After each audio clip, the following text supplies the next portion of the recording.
Shakespeare was essentially interested in the tragedy of competing ethics, that is to say, those of the Christian era as contrasted to that of antiquity. Shakespeare's view on the definition of tragedy differed astronomically from that of preceding writers in that he didn't simply view tragedy as a conflict between good and evil, but often between two alternatives of good. In his case, the ethics of antiquity competing with the ethics of the Christian era, both of which he viewed as noble but opposed. Most obviously, we see the conflict within Hamlet.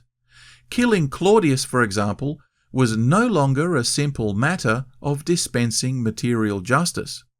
If, in doing so, Claudius ended up going to heaven as a victim, then the whole thing was pointless. The heroes of antiquity never had to deal with what happened to the soul of their antagonists, and in that sense, their choices and dilemmas were simple.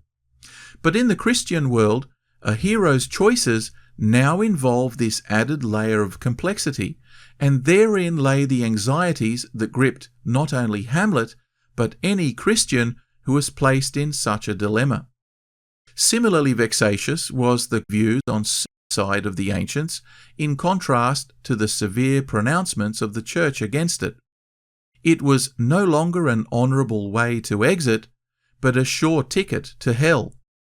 These ideas may seem quaint to us nowadays, but to Shakespeare they presented an enormous source of moral contradiction that needed to be explored. In his shifting of the goalposts of traditional notions of good and evil, we see the precursor of a whole line of philosophical inquiry that would influence later thinkers such as Hegel, Nietzsche, and Kierkegaard, among others. So Hamlet, then, is effectively the story of a true Renaissance man, thrust into the ancient world of a Norse saga.